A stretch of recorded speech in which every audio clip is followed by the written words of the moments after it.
लेकिन आखिरकार वो जो मैदान का वादा था मिलने आने का, शम्स और रूमी से शुरू हुआ था। शम्स और रूमी मिले थे या मिले नहीं थे मुझे ये तो नहीं पता, लेकिन जॉर्डन और हीर मिले थे मैदान के उस पार। कोई बता दो वो सीन कौन सा था जब, मेरे हिसाब से, I might be wrong here sir, मतलब आपने बनाई है, मेरे हिसाब से ये वाज द सीन जब मैदान के उस पार आखिरकार जॉर्डन और हीर एक साथ मिले थे, आमने सामने आए थे।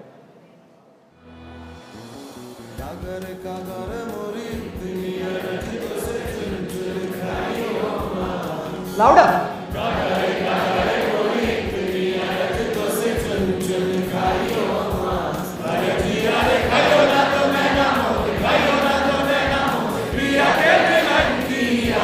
One more time.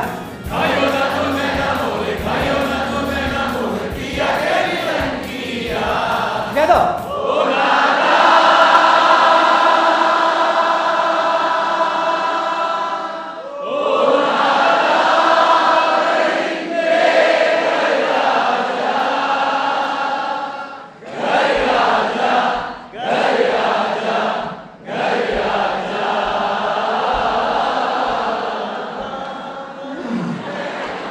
मैं बता रहा हूँ हम सिर्फ 4 घंटे बैठ के सिर्फ सब मिलके रॉकस्टार के गाने गा सकते हैं और उतना ही ज्यादा मजा आ जाएगा।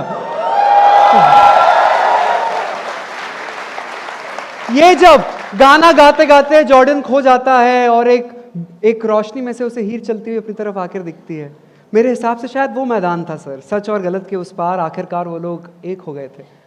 और ये लाइनें जो अब हमने गाई, कागर है कागर है, किसने लिखी है? बाबा फरीद। मैं बहुत खुश हो गया हूं बॉम्बे तुमसे, मुझे लगा था 4 लोग चिल्ला के बोलेंगे इरशाद कामिल। इरशाद सर ने लिखी है, पर 400 साल पहले बाबा फरीद ने लिखी थी। बाबा फरीद के बारे में जानना चाहेंगे तो जोर से बोलो। अगली कहानी बाबा फरीद। कैसे छोटी छोटी कहानियां छुपा के रखते हैं छोटी छोटी कहानियों में। बाबा फरीद एक सूफी संत थे। उनकी एक अजीब सी फिलॉसफी थी, उन्हें लगता था कि सफरिंग में, दर्द में अगर आप खुद को हदों तक पहुंचा दो तो ठीक उसके उस तरफ खुदा खड़ा मिल जाता है। तो वो अपने आप को दर्द में रखते थे, पत्थर जैसी रोटी खाते थे, पूछो तो कहते थे कोमल रोटी खाऊंगा तो मेरा दिल पत्थर का हो जाएगा। बाबा फरीद वो थे, अपने आप को कुएं से उल्टा अंदर लटकाकर बांध दिया करते थे हफ्तों के लिए, दर्द में खुद को सफरिंग में रखते थे। 90 साल की उम्र हो चुकी थी, हाथ पैर में जान नहीं बची थी, उसी कुएं के पास में उनका शरीर पड़ा हुआ था, मांसपेशियों में इतनी भी जान नहीं कि अब उठा सकें हाथ। तब बहुत सारे कौवे आसपास आकर इकट्ठा हो गए इस उम्मीद में कि ये मरेंगे और हम इन्हें। तब उन्होंने, बाबा फरीद ने कौवों को देखकर कहा था कि चाहे कौवों मेरा पूरा मांस, एक एक मांस नोच नोच के खा जाना, जो चाहे खा लो, बस मेरी ये 2 आंखें ना खाना, मेरी ये 2 आंखें ना खाना, उसमें अभी भी मेरे पिया को देखने की आस बाकी है।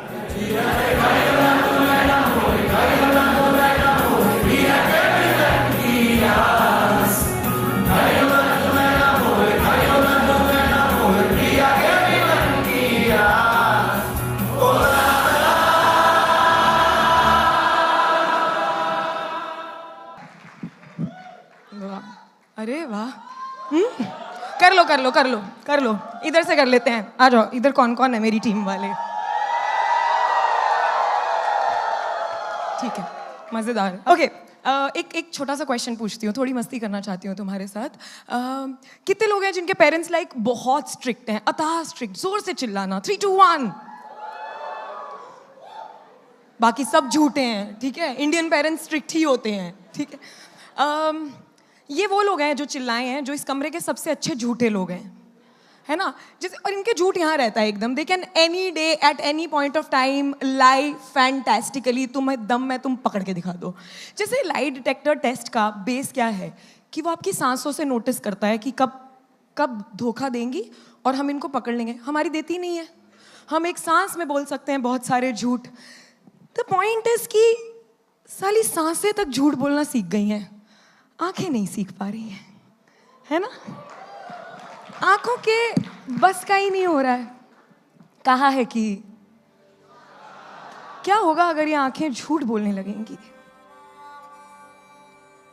ये आंखें झूठ अगर कह पाती तुमसे, कि क्या होता अगर ये आंखें झूठ अगर कह पाती तुमसे, कितनी दफा हुए कितने रुसवा, और फिर मान भी गए बिना रूठे जरा सा तुमसे।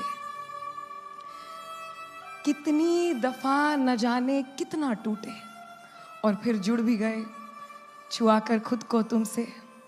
कितनी दफा हुए न जाने कितना छलनी और फिर भर भी गए मोहब्बत जतवा कर तुमसे। कितनी दफा न जाने कितना रोए और फिर हंस भी गए खैरियत पूछवा कर तुमसे। आज तुम्हें खबर तक ना होती हाल हमारे की, ये आंखें झूठ अगर कह पाती तुमसे। इसीलिए ना मरते मरते जब वो मरने लगता है और उसको और कुछ नहीं चाहिए, उसको नहीं देखना है, उसको चाहिए नहीं कि महबूब छू ले, मैं उसे गले से लगा लूँ, नहीं, उसे सिर्फ अपनी आंखें चाहिए। पहली बार पंजाबी में पढ़ रही हूँ, कहा है कि तू भी झूठा, तू भी झूठा मैं भी झूठी, तू भी झूठा मैं भी झूठी, झूठे हाथ झूठे पैर, झूठे इस सारे नज़ारे, झूठे इत्थे बैठे सारे अखां सचियां। झूठा चंदा, झूठा चंदा, झूठा सूरज, झूठे तारे, झूठे इत्थे बैठे सारे अखां सचियां। ताही मरदे मरदे आखां तैनू, ताही मरदे मरदे आखां तैनू, तू ले जा जो कुछ तू लेना, तू ले जा जो कुछ तू लेना, हाल भी ले जा एक एक मेरा वाल भी ले जा, हाल भी ले जा एक एक मेरा वाल भी ले जा, खाल भी झूठी मेरी खाल भी ले जा, अखां छड़ दे वेखन नू अखां सच्चियां, अखां सच्चियां।